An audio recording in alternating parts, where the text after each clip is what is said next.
A wedding in Cana of Galilee. What a joyful celebration. The bride and groom invited Jesus and his disciples to join in the fun. Can you picture the excitement? Family and friends all around, enjoying delicious food and plenty of wine. Back then, wine was the drink of choice since they didn't have Coke or Pepsi.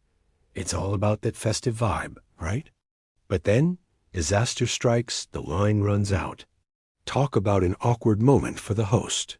In Jewish tradition, it's a big deal to have enough wine for everyone, and running out is just plain embarrassing. Mary realizes the wine's all gone and rushes over to Jesus. She says, "Jesus, they've run out of wine." Then she turns to the servants and tells them, "Just do whatever he says." You might wonder, why did Jesus wait so long to work this miracle? Why not do it earlier? Well, he had to wait for the right moment. Jesus says, "My hour has not yet come." But right after that, he steps in to help. Okay, now look at what happens. First, Mary said, "Do whatever he tells you." Then Jesus says, "Fill the jars with water." Now, these were large stone jars used for Jewish purification rituals. Each one held about 20 to 30 gallons of water. So they're big jars, and they were filled to the brim with water. And then Jesus says, "Draw some out and take it to the banquet master." And when the banquet master tasted it, he said, "This is good wine." Every one of you who tasted this wine said, "Hey, save some for me. This is rich, excellent wine." In fact, the best wine was saved till last. And then it says here, thus, the first miracle that Jesus did was at Cana of Galilee, turning water into wine. And this was done when he was about 30 years old. And it was done in Galilee. It was done in a wedding. He turned water into wine. And this was the first of the miracles that he did. And through this, he revealed his glory, and his disciples believed in him. We have to stop and think about the significance of this. These disciples were there at this wedding with Jesus. They saw him perform this miracle. They had probably heard him teach in the synagogue. They knew him as a teacher, but now they see him do a miracle. That strengthened their faith. That was important, because in just a few days, Jesus is going to send them out to be disciples, to be evangelists, to preach the gospel and make disciples.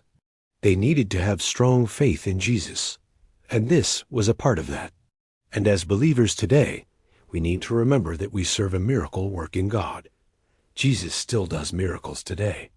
And so when we face challenges, when we face problems, when things don't look good, we need to remember we have a God who can turn things around. He can change things. And many times he does it in ways that we don't expect. You know, there's 6 jars in this story. And it seems like a significant number, because in the Bible, the number 6 often represents man's attempt to do something that God has said only he can do. And these servants probably thought, what can we do? The wine's all gone. What can we do? And they were limited by their own abilities, their own power. But when they gave those things over to Jesus and said, "Here's everything we've got. Do whatever you want with it," Jesus could work a miracle. Are we willing to give Jesus all that we have and say, "Jesus, I give you my limitations, my problems, my worries, my fears, my doubts. I give it all to you. Do whatever you want with it," knowing that he can do far above anything we can ask or imagine. Well, this was the first miracle that Jesus did. And he chose to do it at a wedding. Why? Because weddings are happy occasions. And Jesus wants us to remember that he is the author and the finisher of our faith. And he wants us to live life to the fullest, to be joyful, to be happy, to be merry. And he wants us to trust him to take care of our every need. So let's give him our trust today.